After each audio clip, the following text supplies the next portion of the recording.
사실 남편과 아내가 이렇게 만나서 이 수많은 이 세상의 사람들 중에서 한 사람 한 사람 이렇게 만나가지고 둘이 동반자로 산다는 건 이건 정말 기적과 같은 일입니다. 그렇죠? 여러분이 태어날 때부터 기적을 맛봤는데 이 수많은 사람들 중에서 딱 한 사람을 만나서 이렇게 산다는 것도 기적이에요. 그게 우리에게 최고의 선물, 최고의 기적은 또 예수님이죠. 그래서 예수님을 또 만나서 우리가 이 세상에 수많은 사람이 있는데 그 중에 예수님을 만나서 우리가 예수님과 동반자가 될 수 있다는 것은 또 그만큼 기적이 없죠. 우리는 예수님에게 예수님 나의 동반자요 이렇게 우리는 얘기하겠지만 예수님은 또 우리한테 그럴 거 아니에요? 영원한 나의 동반자요 이렇게 할 거 아니겠습니까? 그 생각을 하니까 너무 아름다운 거예요. 예수님이 우리를 동반자, 뭐 대단해서 그런 게 아니에요. 우리가 뭐 굉장히 잘나서 예수님이 우리 보고 동반자요 그런 거 아니고요. 죄인인 거 다 아는데 내가 너하고 동반자가 되기 위해서 왔다. 너를 사랑하기 위해서 왔다. 나는 끝까지 너를 사랑할 거야. 다른 사람들은 너를 그렇게 사랑하지 않을지라도 나는 너를 끝까지 사랑할 거야. 나는 너의 영원한 동반자니까. 주님의 마음이 느껴지십니까? 주님께서 우리를 그렇게 사랑하신다는 거죠. 남편과 아내를 보면서 이해가 도저히 안 되거든요. 성경 쳐다보세요. 성경 보면서 예수 그리스도가 나의 동반자구나 이렇게 생각하고 주님 안에서 은혜를 여러분이 느끼시면 되겠습니다. 누가복음 15장에 그 두 아들이 나와요. 성경에 두 아들 이렇게 나오는 것은 성경에서 상당히 많이 나오는 이야기들인데요. 이 이야기들은 여러분이 이 성경에 그 일괄성이 있는 하나의 규칙과도 같습니다. 창세기 2장에 보면 선악과와 생명나무가 있는 것 이렇게 아시죠, 여러분이? 또 아담을 하나님이 만드셔서 그리고 선악과를 먹어 죄를 지은 것이 창세기 3장이고 그런 난 다음에 예수님이 오시겠다, 그 아담을 위해서 오시겠다, 그 오시는 예수님이 두 번째 아담이다 이렇게 고린도전서 15장 45절에 말씀하고 있습니다. 그래서 첫째 아담과 둘째 아담에 대한 이야기가 성경의 가르침이다 라는 얘기고요. 그리고 창세기 4장에 보면 가인과 아벨이 나와서 가인이 아벨을 때려 죽이죠. 그리고서 가인이 버림당하지 아니하고 하나님으로부터 구원을 받습니다. 거기에 창세기 4장에 보면요. 그리고 창세기 이제 25장하고 27장에 보면 에서와 야곱이라는 사람이 두 형제가 나와요. 그 두 형제 중에서 에서가 못된 놈이다 라는 말이 안 나와요. 그런 말이 아니고 에서와 야곱을 통해서 두 국민, 그러니까 두 민족, 두 언어, 두 말씀을 설명해 주고자 성경을 썼다 이렇게 우리에게 보여지는 거죠. 그 다음에 이제 야곱이 에서에게 쫓김당해서 이제 죽인다고 그러니까 에서가 야곱을 죽인다고 그러니까 야곱이 도망을 가죠. 도망갔다가 돌아오면서 환도뼈가 부러져요. 그리고 하나님을 만나게 돼서 하나님은 그를 이스라엘이라는 축복을 내려주십니다. 그러니까 이스라엘의 축복은 에서 첫 번째 아들이 받는 게 아니고 두 번째 아들이라고 하는 야곱이 받게 되는 것입니다. 이게 성경의 하나의 규칙이 되기 때문에 그렇게 말씀을 하고 있는 거거든요. 근데 마태복음 21장에 보면 두 아들에 대해서 나오는데요. 한국말 성경하고 이제 헬라어 성경은 좀 다르지만 거기서 이제 내용을 보면 이런 거예요. 첫 번째 아들은 포도원에 가라고 이제 농사지러 가라 이렇게 하니까 안 가겠습니다 했다가 갔다 이렇게 나오고요. 그 다음에 둘째 아들은 가겠습니다 했다가 안 가게 돼요. 그러니까 이게 이제 성경인데 그게 헬라어 성경책에 나오는 얘기고요. 우리나라 성경책에는 반대로 써 있어요. 그러니까 형이 안 간다고 했다가 이제 간다고 했다가 안 가고 그리고 동생이 안 간다고 하다가 갔다 이렇게 나와요. 한국말 성경책에는. 그러면 이제 반대가 되니까 이해가 안 되는 말씀이지만 우리가 잘 이제 이해를 하다 보면 이게 규칙이라는 것을 볼 수가 있어요. 그러면 우리가 알게 되는데요. 형이 안 간다고 하다 간 게 맞아요. 동생이 간다고 하다가 안 간 게 맞습니다. 그래야 동생이 죄인으로 오시는 예수님이 돼야 되는 거죠. 이게 맞다는 얘기예요. 성경의 규칙과 똑같아서 누가복음 15장에 보면 형제가 둘이 나와요. 하나는 아버지하고 같이 있는 형, 그리고 동생은 아버지 재산을 가지고 도망가게 되죠. 그리고 거기서 이제 다 모든 걸 낭비해요. 재산을 다 낭비하고 그 다음에 돌아오게 되거든요. 아버지에게 돌아와서 아버지, 내가 도저히 아버지의 아들이 될 수가 없으니 나를 종으로 여겨주십시오 라고 그렇게 얘기해요. 그러니까 반드시 누가 탕자가 돼야 되는 거예요?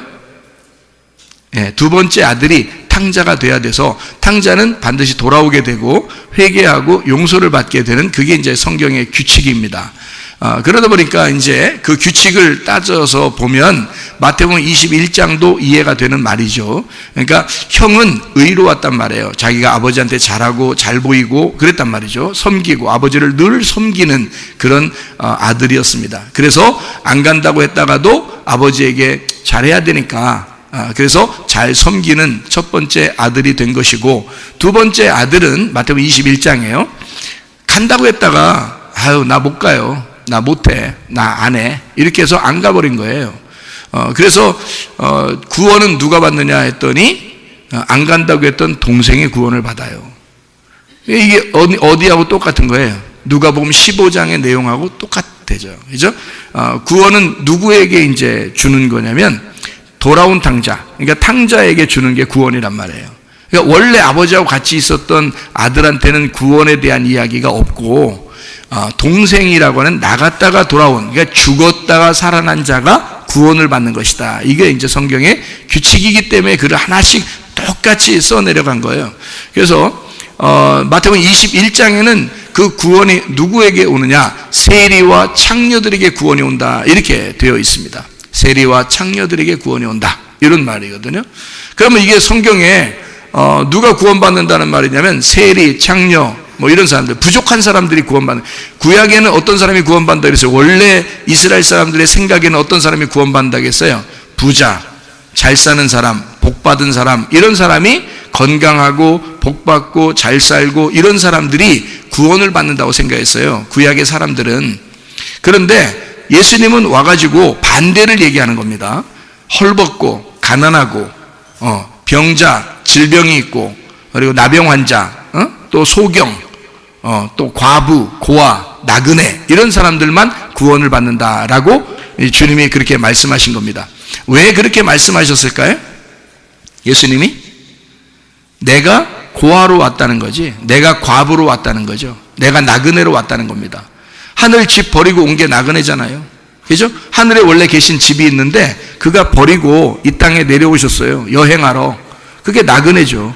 이 땅에 내려오신 걸 나그네. 그래서 예수님은 자기가 고아고, 자기가 과부이고, 자기가 나그네이고, 자기가 병이 있는 자이고, 자기가 나병 환자고, 자기가 죄인이다. 그래서 죄인으로 오신 예수님이다, 이런 얘기를 하는 거예요.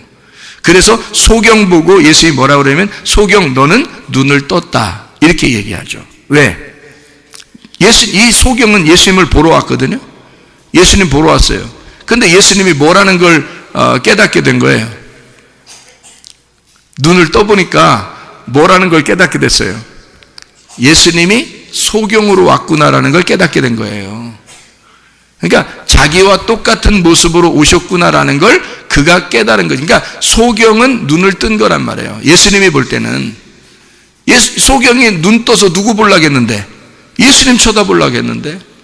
예수님을 보니까 예수님이 소경이었구나, 이걸 알았단 말이에요. 이 땅에 소경으로 오셨었구나, 이걸 알았던 거죠. 과부가 만약에 예수님을 본다면 예수님이 과부로 보이는 거죠. 고아가 예수님을 보면요, 고아로 보이는 거죠. 아버지를 떠나 아버지 없는 것처럼 이 땅에 사시는 고아처럼 보이는 거죠. 그렇게 이 땅에 예수님이 오셔가지고 마치 그 남편 잃은 그 과부처럼 그렇게 이제 홀로 사시는 그런 모습들을 이제 보게 된 거지, 그죠? 그러니까 과부, 고아, 나그네, 질병 있는 자. 그래서 질병 있는 사람들은 다 멀리했어요. 옛날 사람들은요, 그 구약에 있는 사람들은 그들을 멀리하고 저주를 받았다고 생각하고 그 사람들은 지옥에 갈 것이다, 이렇게 생각했거든요.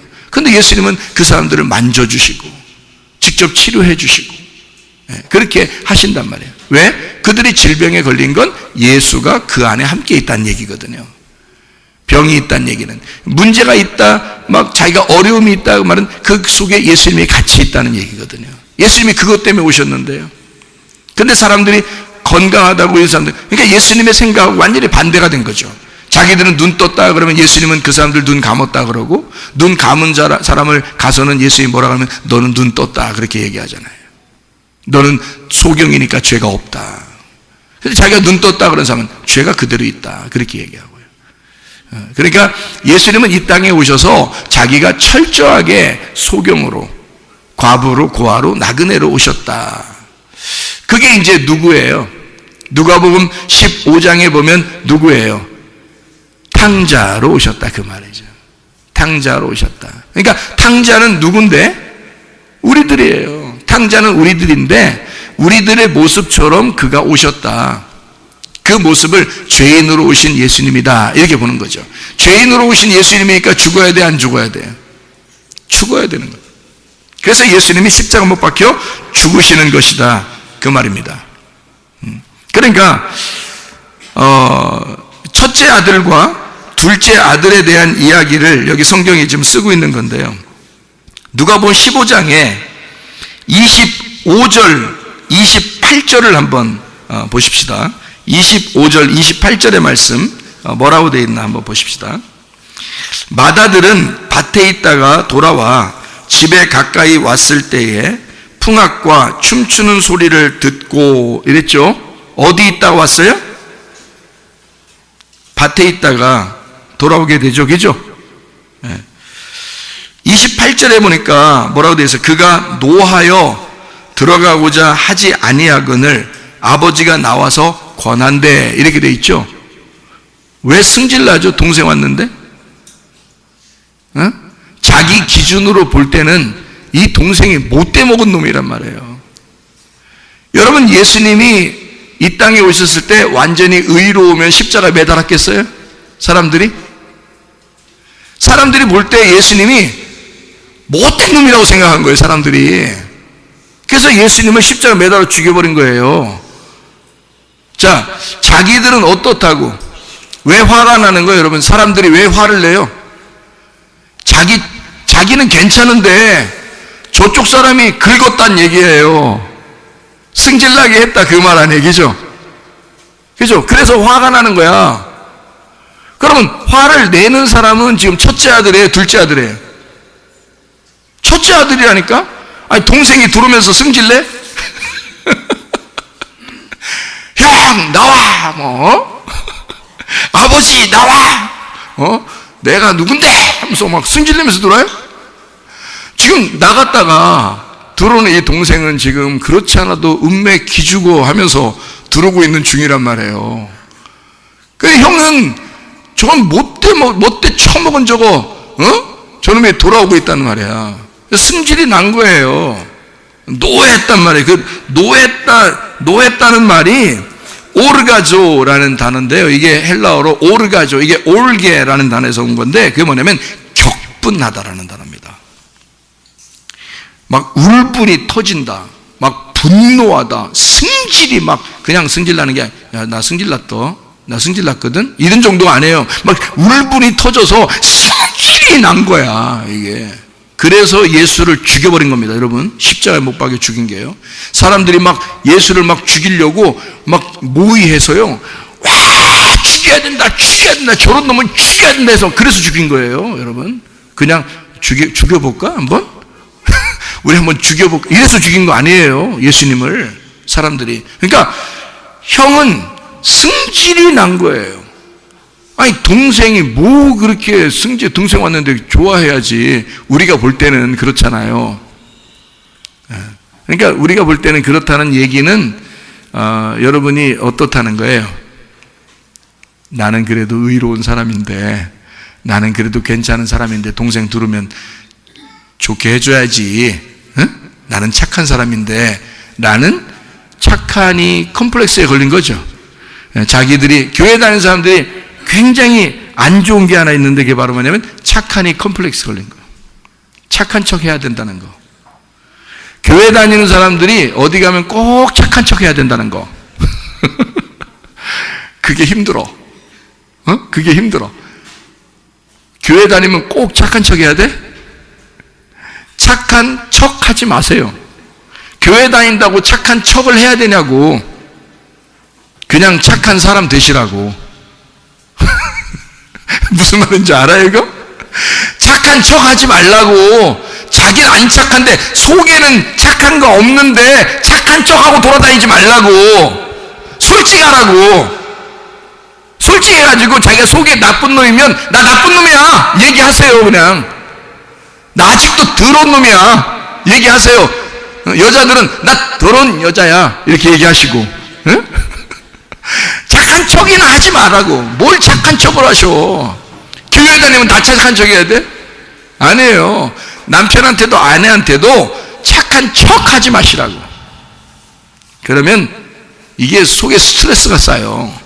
스트레스가 쌓여서 착한 척 하다가는 스트레스 쌓여서 자기가 병 낮추고. 자기가.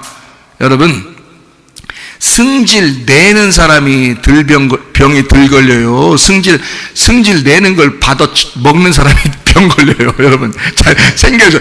여러분, 이치를 보시라고. 승질 내는 사람은 병 잘 안 걸립니다, 여러분. 사람은 승질 내면 병 많이 걸릴 줄 알죠, 여러분. 여러분, 그래서 저거는 저거 귀신이 안 잡아가나? 이러면서 저렇게 승질 맨날 부리고 저러는데 저거, 저 병도 안 걸려. 이러는 사람이 있죠. 근데 자기는 정말 착한 척하고 정말 착하게 보이려고 정말 교회 다니니까 착하게 보이려고 열심히 했는데 병 걸려. 열심히 했는데 자기는 병 걸려. 나중에 억울해 안 억울해? 억울하지. 그러니까 하나님한테 원망해. 하나님, 난 진짜 착하게 살려고 했거든요. 그런데 내가 병이 걸렸네. 어떡해요? 착한 척해서 그래요. 착한 척 하지 마시라고. 자기 속에 있는 그대로 나타내 보이라고. 있는 그대로. 그러니까 착한 척 하려고 하다가는 착한 척 하지 말고 착한 사람 되시면 돼. 착한 사람이 되면 착한 게 나올 거 아니야. 그렇죠? 근데 속에는 못된 놈이면서 겉으로는 착한 척 하려니까 얼마나 힘들고 스트레스 받겠냐고 이게. 그러니 병 걸리는 거예요, 여러분. 있는 그대로 살으시라고. 근데 있는 그대로 사시되 내가 탕자면 그냥 탕자라고 얘기하시면 사시라고. 탕자면 탕자라고 얘기하시면 사시라고 그냥. 근데 내가 진짜 그리스도인입니다 그러면 진짜 착한 사람 되시라고요. 착한 사람이 되셔야지 착한 척을 해서는 안 된다고. 이 마다들이 말해요. 착한 척을 했던 거예요. 아버지한테 열심히 섬겼던 거야. 아버지를 열심히 섬겼는데 이 세상에 동생이 돌아온 거야. 순 못된 놈이 말해요. 돌아온 거예요. 그러니까 이 착한 척을 하던 이 형이 이 속에서 승질이 나지 않겠냐 이거예요. 비교를 해보는데 동생이 도저히 자기하고 비교해 보아서 도저히 이게 못된 놈이야. 그러니 이게 속에서 받아들일 수가 있냐고. 못 받아들이는 거예요. 성경에 근데 규칙이 똑같이 나와요. 예수님 시대 때 예수님을 갖다가 죽인 자들이 바리새인들이거든요. 근데 그 사람들도 자기들이 착하다고 생각했어요. 똑같잖아요. 창세기 4장에 보면 가인과 아벨이 나옵니다. 이 가인과 아벨이 어디에 있을 때 가인이 아벨을 죽였는지 알아요? 들에 있을 때. 성전에 있을 때가 아니에요. 집에 있을 때가 아니에요. 들에 있을 때. 누가복음 15장에 맏아들과 둘째 아들인데 둘째 아들이 돌아오니까 형이 어디에 있어요? 어서 승질내? 밭에 있을 때. 그렇잖아요? 네, 밭에 있을 때 승질을 내. 왜? 자기가 뭔가 일하고 있는 곳에서. 나는 착한데, 나는 이렇게 열심히 일하고 있는데, 내가 하나님을 위해서 열심히 살아가고 있었는데, 저런 놈은 도저히 상 받으면 안 되는데, 저런 놈은 도저히 구원받으면 안 되는데 라고 생각했었던 거란 말이에요. 그러니까 교회 다니는 사람들 대부분이 여기에 속한 사람들이에요. 자기는 자기는 못됐으면서 착한 사람 코스프레 하는 거지. 착한 사람인 척 살아가는 거예요. 착한 사람인 것처럼. 못됐으면 못됐다고 소개하면서 살아야지. 자기가 나 못됐습니다, 아직 나 구원 못 받았거든요, 나 성령 안 들어와서 그래요, 성령이 나의 주인이 아직 안 됐습니다, 나 아직 못된 사람이에요, 나 교회 다닌다고 해서 뭐 집사라고 해서, 아이 교회에서 나 오래 다니니까 집사 주대 그냥. 응? 나 사골세빵 살려고 그랬는데 자꾸 집사 주더라고. 집사를 주더라고. 그래서 집사를 할 수 없이 받았거든요. 그래서 그냥 집사로 살겠지만 사실 나는 아직도 못된 놈입니다. 아직도 나는 탕자고 아직도 나는 죄인이에요. 이렇게 소개를 하면은요, 다른 사람들이 저 사람 진실하구나. 교회 다니는데도 교회 다닌다고 다 착한 게 아니라 자기는 탕자구나라는 걸 소개하니까 저 사람 진실하다 이렇게 할 거 아니에요. 근데 교회 다니는 사람 다 어디 착한 척 한다고 사람들한테. 근데 뒤에서 이면에 보면 가면 쓰고 행동했던 것을 알 수가 있다는 거죠. 그러면 그냥 못된 놈이지 뭐. 나쁜 놈이에요 그렇게 되면. 야 저거 앞뒤가 달라, 저거 겉에서 하는 행동하고 뒤에서 하는 행동이 달라. 저 교회에서 말이야, 목사님 앞에서 성도들 앞에서 착하게, 집에 와서는 개판 5분 전이야. 그러니까 5분만 지나면 개판돼. 그렇게 살아가고 있으면 이게 완전 가면 쓴 거 아닙니까? 가면을 쓴 사람들이 외식이라는 거예요. 그게 가면 썼다 그래서 외식이라고. 그 사람들이 뭘 누가 잘하냐면 그걸 바리새인들이 그걸 잘하는 거예요. 가면 벌써 제끼라고. 가면 어떻게 할 때 벌써 제끼는 줄 알아요? 가인이 아벨 들에서 가인이 아벨 때려 죽이면 그런 가면 벗어 제끼는 거야. 아벨의 핏소리가 땅에 박히면서 아벨의 핏소리가 땅에서 울려 퍼지면 하나님이 그 소리를 들을 때 가면이 벗겨지는 거야. 그럴 때 가인이 깜짝 놀라는 거예요. 내가 아벨을 죽이다니. 그것도 들에서, 내가 농사 짓는 곳에서, 내가 하나님 앞에 예배드린 장소에서 내가 아벨을 죽이다니. 그가 예수였다니. 내가 죽인 동생이 예수였다니. 세상에 그게 예수였다니. 그걸 알고 가인이 나 어디 가든지 나 죽을 것 같아요. 나 어디 가든지 용서 못 받고 지옥 갈 것 같아요. 그랬더니, 그렇게 회개했더니요, 하나님이 또 금방, 하나님은 좀 참다가, 그래, 그런 생각 좀 한 20년만 가져봐, 이렇게 하지 않으시고 딱 그런 생각을 탁 가졌더니 말이에요, 하나님이 오늘 내가 그럼 용서해 줄게. 또 금방 그래요. 또 하나님은. 아이고, 하나님 진짜 뭐가 없어? 뭐가 없어? 하나님 뭐가 없어? 이 쓸개가 없으셔. 그냥 그 쓸개 빠진 뭐 이런 게 있잖아. 쓸개 빠진 뭐 녀석처럼 살아. 되게. 그래서 비둘기가 말해요. 비둘기가 쓸개 빠져 있다네. 예? 쓸개 빠져 있다네. 그래서 비둘기가 참 선하게 보이고 착하게 보이는가 봐. 여러분, 그 비둘기가, 여러분 여기 동네 이렇게 앞에 보면요, 옥상이나 이런 데서요 앉아 있다가 밑으로 툭 떨어져 죽은 거 봤어요? 그런 거 못 봤으면 그 말을 하지 마세요. 그런 거 저는요 지나가다 깜짝 놀랐다니까. 뭐가 위에서요 돌멩이 떨어지는 줄 알았어. 위에서 푹 떨어져. 비둘기가요. 예, 옥상에서 그냥 우리 앞으로 툭 떨어져요. 깜짝 놀라지 뭐. 죽어 있는 거예요. 그 왜 그런가 봤더니, 이렇게 모르겠어요. 사람들 얘기가 왜 그런가 봤더니, 사람들이 이렇게 주는 과자 같은 거, 음식 쓰레기, 뭐 이런 거 있잖아요. 이거 주워 먹잖아요. 동네에 있는 비둘기들은 그런 거 주워 먹는다고. 그러면요, 이게 속에서 감당을 못 해. 그래서 갑자기 급사하는 겁니다. 그래서 이 비둘기가 나는 이런 거 먹어서는 차라리 죽는 게 낫다. 그래서 스스로 결정을 하는 거야. 옥상에 이렇게 앉아있다가 내가 오늘 그냥 하직하자, 인생을. 내가 오늘 세상을 끝내자. 그래서 위에서 이렇게 있다가 그냥 갑자기 핑 도는 거지. 왜냐면 이상한 거 자꾸 처먹었으니까 자기가 이런 거 먹어서는 도저히 내가 살아갈 수가 없다. 난 이런 거 먹으면 살아가면 안 된다. 그래서 스스로 자기가 내가 오늘 하직한다. 그래서 탁 자기가 자기의 운명을 끝내는 거예요.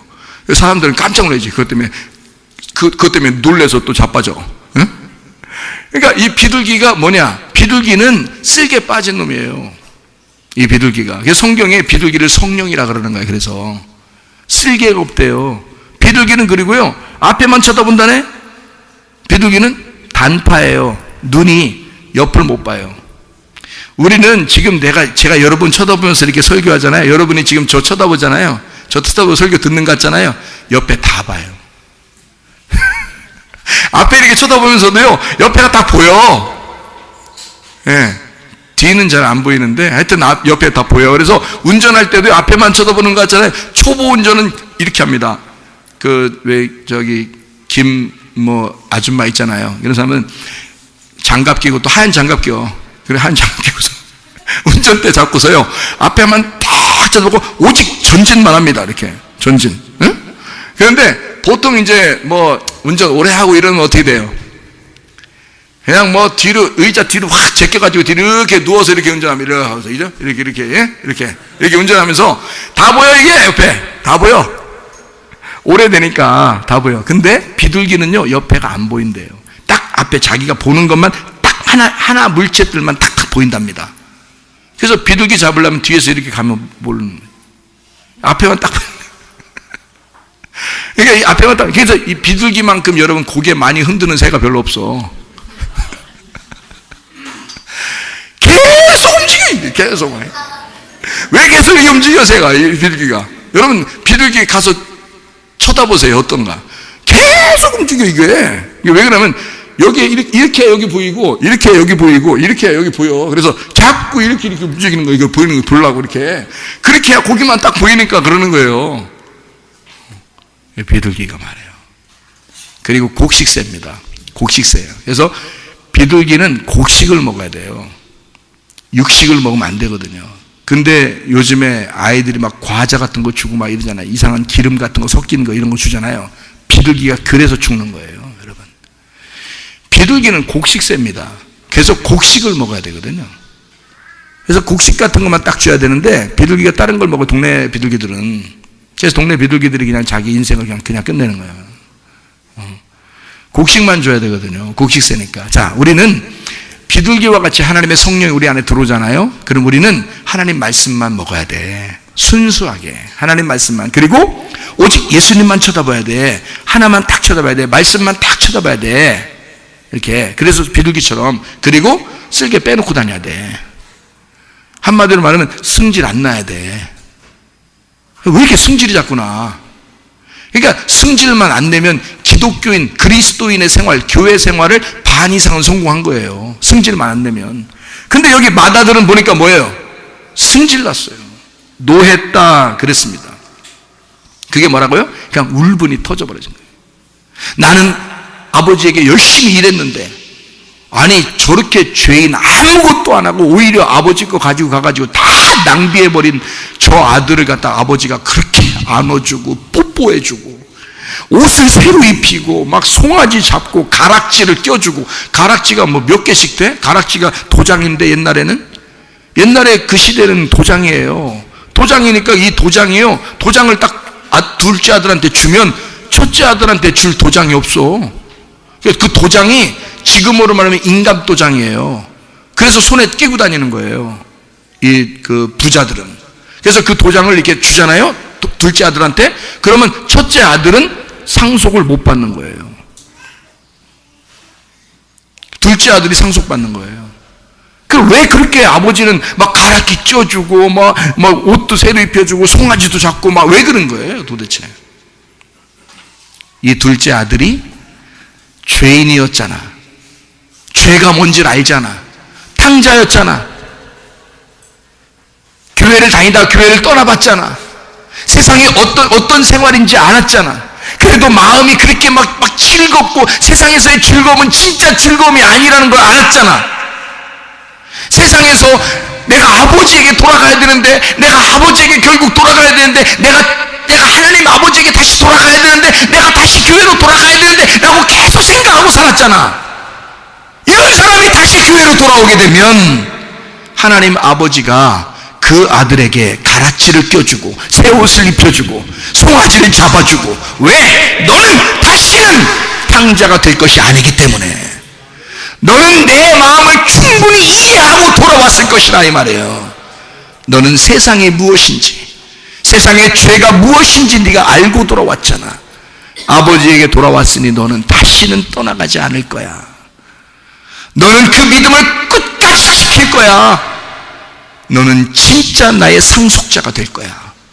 너는 진짜 천국 갈 때까지 변함이 없을 거야. 그게 둘째 아들이란 말이에요. 첫 번째 아들은요, 막 승질이 이렇게 난 걸 보니까, 이게 지금 누구한테 승질 난 거예요? 동생한테 승질 난 게 아니라 아버지한테 승질 난 거야. 하나님, 아버지, 그럴 수 있소?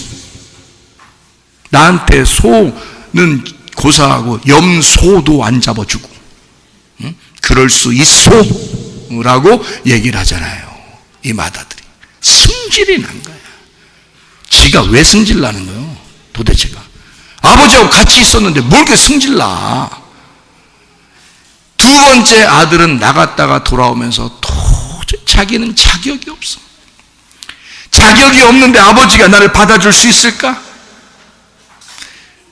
나는 창녀들과 함께 먹어버렸는데, 모든 걸. 나는 우상 숭배하고 나는 창녀와 함께 먹어버리고 모든 아버지의 재산을 다 낭비했는데, 근데 내가 아버지에게 돌아가면 아버지가 나를 받아주실 수 있을까? 나 같은 것도 하나님 아버지가 받아주실 수 있을까라고 생각한 거죠. 다 잃어버리고 온 거예요. 돼지랑 같이 먹다가, 돼지는 부정한 동물이거든요. 세상에 아버지랑 같이 있다가 나가서 다 허비하고 돼지랑 같이 먹다가 돌아오게 된다? 진짜 이거는 바닥 끝에 내려간 자예요. 여러분, 진짜 아파 보면요, 진짜 가정의 문제 때문에 힘들어 보면요, 바닥 끝에까지 내려갑니다. 여러분, 그렇게 된 사람은요, 주님을 다시 만나면 다시는 그 세계로 다시 돌아가지 않아요. 아버지에게 돌아가서 그 양식을 맛보면요, 다시는 탕자처럼 생활하지 않는다고요. 주님에게 돌아오면. 제가 그렇게 살았어요. 제가 그렇게 살다가 주님께 돌아온 사람이에요. 다시 탕자로 살라면 살겠습니까? 제가 다시 너 세상처럼 살으라고 하면 살겠습니까? 그렇게 살기 싫은 거예요. 아버지에게 돌아오면 알곡이 충만하거든요. 껍질이 아니라 알곡이 충만한 곳에 돌아왔거든. 그러니 다시 탕자가 되겠냐고. 그렇지 않다고요. 여러분, 우리는 구원받은 게요, 그냥 구원받은 게 아니라 사실 은혜로 구원받은 것입니다. 모든 사람들은 은혜로 구원받아요. 그런데 은혜로 구원받았다는 사실을 깨닫지를 못해요. 그래서 자기가 율법을 치지 못하고 울타리를 치지 못하고 방종하면서 마음대로 살아갑니다. 근데 이 두 번째 아들, 돌아온 탕자는요, 이 아버지에게 왔을 때 아버지가 그렇게 받아들였어요. 뭘 알기 때문에 그래요? 이 아들은 다시는 믿음을 저버리지 않는다는 사실을 알았기 때문에 그런 거예요. 이 아들이 그렇게 하겠냐고요? 안 한다고요. 그거를 아버지가 아는 거야. 이 탕자의 마음을 아는 거예요. 탕자는요, 아버지 마음을 알아서 온 거예요. 아버지 마음을 알게 되는 거예요. 그러면 이 탕자가 다시 그렇게 돌아가겠냐고. 안 돌아가죠? 그러니까 상속을 해주는 거예요. 너는 끝까지 나를 버릴 자가 아니다. 너는 끝까지 나와 함께 천국에서 누릴 자이다. 근데 맏아들은 나가본 적이 없어요. 나가본 적이 없으니까 언제 나갈지 몰라. 그래서 여기서 맏아들과 둘째 아들을 성경은 우리가 어떻게 봐야 되냐면, 내가 맏아들인데 둘째 아들로 나갔다가 다시 돌아온 사람이 돼야 된다, 이렇게 봐야 된다는 것입니다. 성경을 보세요. 그래야 가인과 아벨의 이야기가 맞죠.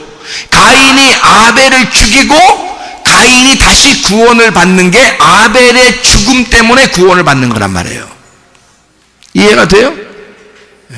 그게 첫째 아들과 둘째 아들에 대한 이야기고, 우리는 선악과를 먹어서 죄를 지은 우리가 생명나무 열매를 먹어서 구원을 받는다는 사실, 그 생명나무가 왜 온 건데요? 선악과 먹고 죽는 사람들 때문에 생명나무가 있는 거예요, 여러분. 그래서 그 생명나무를 먹은 자는 선악과를 먹지 않고 생명나무 먹으면 그냥 살고 있는 거지. 그렇지만 선악과를 먹어보고 그 다음에 생명나무 먹은 사람은 다시 선악과를 안 먹는다는 거지. 이해가 되십니까? 그러니 여러분과 제가 그리스도에게 왔어요. 아버지에게 돌아왔어요. 다시는 우리가 죄를 질 수가 있겠느냐, 그 말이에요. 무슨 말인지 알겠어요? 주님의 은혜를 받은 자가, 주님의 복음을 받은 자가, 자기가 돼지 주엄열매, 돼지 껍질을, 돼지 알곡의 그 껍질을 먹고 있었던, 곡식의 껍질을 먹고 있었던 자기가 아버지에게 돌아온 것은 알곡 먹으러 돌아온 거거든요. 알곡 먹으러 돌아와 놓고 다시 껍질 먹으러 가겠느냐, 그 말이에요. 안 그렇죠? 여러분과 제가 주님의 은혜를 받은 자들입니다. 에베소 2장 8, 9절의 말씀 보니까 너희가 그 은혜를 인하여 믿음으로 말미암아 구원 얻었나니 이것이 너희에게서 난 것이 하나님의 선물이라. 행위에서 난 것이 아닌 누구든지 자랑치 못하게 하려 함이니라. 은혜를 받아서 구원받아 온 거라고요, 우리가. 그러니 그 은혜를 깊이 돌아온 탕자처럼 생각하는 사람은 다시는 그렇게 탕자 짓을 하지 않는다는 것입니다. 탕자가 돌아올 때 돼지 껍데기를 먹었어요. 여러분, 그 나라에 흉년이 들었다 그랬거든요. 그러면 흉년 들으면 먹을 게 있단 말이에요, 없단 말이에요? 먹을 게 있단 말이에요, 없단 말이에요? 먹을 게 없단 말이에요. 사람 먹을 게 없는 게 흉년이죠. 그렇죠? 근데 돼지는 먹고 있네. 그럼 뭐야? 껍질이 있다는 얘기는 알맹이도 있어야 된다는 얘기 아니에요. 잘 생각해요. 사람이 못 먹는 거를 흉년이라 그러잖아. 그런데 돼지가 먹고 있어. 그래서 돼지 먹는 걸 뺏어 먹었대. 그러다가 자기가 비참해서 아버지에게 돌아가겠다고 생각했대요. 잘 생각해보나 봐요. 그러면 흉년이 들었는데 어떻게 돼지들이 먹는 건 있냐고. 이상하잖아요? 그럼 돼지 잡아먹으면 되겠네? 근데도 부정해서 못 잡아먹어, 돼지를. 무슨 말인지 알겠어요? 그러니까 부정한 것들은 먹는 게 있어, 껍질. 돼지가 먹는 곡식의 껍질. 그거를 이 탕자가 먹고 있었던 거예요. 그러다가 뭐를 먹고 싶었냐면 알곡을 먹고 싶었던 거야. 자, 뭐에 대한 이야기예요, 그러니까? 흉년이 들었다는 얘기는 아모스서에 얘기했던 것처럼 기근이 왔다, 흉년이 왔다는 것은 너희가 양식이 없어서 흉년이 왔다는 얘기가 아니라 뭐가 없다는 얘기? 말씀이 없어서 흉년이 왔다는 말. 말씀이 없어서 흉년이 왔다는 말. 알곡이 없어서 흉년이 왔다는 말. 그러니 이 탕자가 아버지에게 가서 알곡을 먹고 싶은 건 당연한 거지. 아버지한테 가서 껍질 먹고 싶겠어요? 곡식 껍질이나 달라고 그러겠어요, 가서? 아니에요. 알곡 먹고 싶어서. 내 아버지 집에는 양식이 풍족한데, 알곡이 풍성한데 라는 말이에요. 진리의 말씀이 풍성한데, 하나님 아버지의 내용, 그 마음, 그걸 알게 해주는 진리의 말씀이 풍성한데, 우리 성문 침례교회 와셔서 여기 오셨어도 껍질 먹고 있겠냐고요, 여러분이. 여기 왔으면 알곡을 드셔야 된다고. 하나님 아버지의 마음, 그 내용을 알으셔야 된다고. 알곡을 먹으셔야 된다고요, 여러분이. 껍질 먹는 게 아니라. 그래서 알곡 먹으러 온 거예요. 이 탕자가 그 집으로, 아버지 집으로. 지금으로 말하면 교회에 왜 왔느냐, 우리가. 기껏 세상 이야기 들으려고 온 게 아니란 말이에요. 기껏 껍질 먹으러 온 게 아니란 말이에요. 기껏 율법적인 그런 정죄하는 너 탕자니까 너 죄인이야 라고 하는 그 형의 이야기, 그런 이야기나 들으려고 교회 온 게 아니라고요. 그런 이야기 들으려고 아버지 집에 온 거 아니라고요. 형이 그렇게 얘기해도 상관없어요. 아랑곳하지 않고 자기는 아버지만 만나면 되는 거야. 자기는 아버지 만나면 알곡, 그 알곡만 먹으면 되는 거예요, 자기는. 그 진리의 말씀만 내게 주십시오. 아버지의 마음을 주십시오. 아버지의 사랑을 주십시오. 아버지의 생명을 주십시오. 아버지의 치료를 주십시오. 아버지의 회복을 주십시오. 그거 만나면 되는 거니까 그 형이 뭐라고 하든 상관없단 말이에요. 우리가 주님 앞에 돌아왔을 때는 주여 나는 이렇게 죄인으로 돌아옵니다. 다른 사람이 뭐라고 하든 나는 상관없습니다. 아버지의 양식만 먹으면 됩니다. 내가 아버지에게 돌아오니 아버지의 사랑을 베풀어 주십시오. 아버지의 치료를 베풀어 주십시오. 아버지의 그 생명을 내게 주십시오. 아버지의 그 진리의 말씀을 내게 주십시오. 내가 아버지에게 돌아왔으니 그 사랑의 하나님이, 나에게 사랑이신 그 하나님이 그 사랑을 전달해 주십시오. 내가 하나님의 사랑을 만나면 되는 거 아닙니까? 다른 사람이 무슨 상관이 있어요? 내가 하나님 사랑을 만나면 하나님의 사랑이 내 속에서 흘러나오게 되는 거죠. 하나님의 생명을 받으면요, 그 생명이 흘러나오게 되는 거죠. 하나님의 진리의 말씀이 내게 오면요, 그 진리의 말씀이 흘러나오게 되는 거죠. 하나님의 마음을 여러분이 알게 되면 하나님 아버지의 마음을 알고 그 아버지의 마음이 흘러나오게 되는 거죠. 그러니 영원한 동반자요, 그렇게 사랑할 수 있지 않겠냐 그 말이에요. 어떠한 사람을 보더라도 아내를 볼 때 나의 영원한 동반자요, 남편을 볼 때 나의 영원한 동반자요, 성도들을 볼 때, 목사를 볼 때 나의 영원한 동반자요, 예수를 볼 때 나의 영원한 동반자요, 당신이 나의 동반자입니다. 그렇게 우리를 서로가 보지 않겠느냐 그 말이에요. 예수 그리스도가 우리를 그렇게 보신단 말이에요. 우리가 그렇게 죄인인데도, 그렇게 여전히 죄를 지을 수밖에 없는 그런 당자인데도 불구하고 예수님은 우리에게 그렇게 보신다고요. 내가 그런 너를 위해서 죽었어. 그래서 너는 나의 동반자야. 너는 죽을 때까지 내가 너를 사랑할 수밖에 없어. 나는 너를 사랑하기로 결심하고 왔거든. 그래서 자기 아들을 죽이는 거예요. 하나님 아버지가 이 땅에 오셔서. 그래서 두 번째 아들들이 다 핍박을 당하는 겁니다. 성경에서는 두 번째 아들들이. 그가 누구니까? 예수 그리스도시니까. 예수 그리스도는 누구 때문에 왔으니까? 죄인된 창녀와 같은 나에게, 세리와 같은 나에게, 나그네와 같은 나에게, 과부와 같은 나에게, 부하와 같은 나에게, 죄인 같은 나에게, 소경인 나에게 오셨다 그 말입니다. 그런 우리 질병을 가진 나에게, 문제를 가진 나에게, 탕자와 같은 나에게 그런 모습으로 오신 분이 예수란 말이에요. 그를 오늘 이 시간에 기꺼이 그 예수를 죽이시기 바랍니다. 여러분이 그 예수를 죽일 때 여러분 자신이 죽는 거예요. 왜냐하면 그가 나 때문에 오셨고 그가 나로서 오셨기 때문에 그 예수를 철저하게, 그렇구나, 예수가 그렇게 죽으신 것은 그런 이유 때문이었구나, 그 예수를 내가 죽이자, 그리고 그 예수를 죽이고 내가 죽자. 그러면 예수가 우리 속에서 부활하는 것입니다. 예수가 우리 속에서 부활하게 되면 다시는 여러분의 탕자의 생활은 다 청산돼 버리는 거예요. 착한 척하는 거 하지 않습니다. 착한 사람이 돼버립니다. 그냥 천국에 갈 것처럼 그렇게 사는 게 아니라 천국이 되어버립니다. 부활한 사람으로서 살게 될 때 그리스도인, 진정한 그리스도인으로서 여러분과 제가 이 일평생을 한 번 사는 인생을 진짜 주님 안에서 살다가 가야 되지 않겠습니까? 빌보 4장 6, 7절 말씀에 아무것도 염려하지 말고 오직 모든 일에 기도와 간구로 너희 구할 것을 하나님 앞에 아뢰라. 그리하면 모든 지각에 뛰어난 하나님의 평강이 그리스도 예수 안에서 너희 마음과 생각을 지켜줄 것이니라. 마음이 둘로 나누어지지 말고 하나가 되어서 진짜 주님에게 돌아와 감사함으로 예배드리는, 누가복음 17장에 10명의 나병 환자가 다 나음을 받았습니다. 다 치료받았습니다. 9명은 돌아오지 않았어요. 1명이 돌아와서 예수 앞에 무릎을 꿇고 예배를 드렸다 그 말입니다. 주님 감사합니다. 그가 뭐 대단한 선물 가진 거 아닙니다. 그냥 예수님에게 왔어요.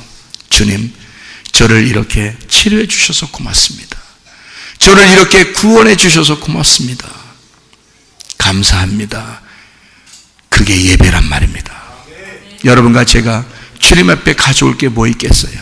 주님, 저는 아무것도 주님께 가져온 것이 없습니다. 그러나 주님 감사합니다. 나 때문에 오신 예수님 감사합니다. 나는 이렇게 세상에서 헛된 인생을 살았지만 주님은 나를 그렇게 의미 있게 나를 보시고 있었구나. 우리는 이렇게 헛되게 인생을 살았지만 하나님은 그 나를 그렇게 진정으로 받아들이고 진정으로 의미 있게 나를 생각하고 계셨구나. 아버지가 뛰어 달려가 그를 끌어안고 뽀뽀하고 그에게 새 옷을 입혀주고 가락지를 끼우고 너는 영원한 나의 동반자며 나의 아들이고 네가 곧 내가 될 것이다. 그렇게 우리를 인정하시는 우리 하나님 아버지에게 그 품으로 돌아와야 되지 않겠습니까? 하나님의 사랑이에요. 그 무엇과도 바꿀 수 없는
손대가 한번 기도하겠습니다. 우리 하나님 앞에, 하나님 주님은 사랑이시며 나를 치료하시기를 원하시는 그런 하나님이심을 믿습니다.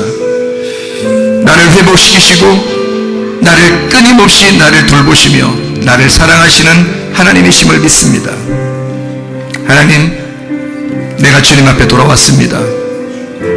주님 나를 회복시켜 주시고 치료해 주시고, 주님 내가 여전히 또 부끄러운 그런 죄일지도 모르지만 그러나 우리 하나님은 늘 우리를 사랑해 주시고 돌봐 주시고 우리와 함께 하시겠다고 약속했으니 우리 하나님, 내가 주님을 떠나지 않기를 소원합니다. 주님, 내 모든 질병을 치료해 주시옵소서.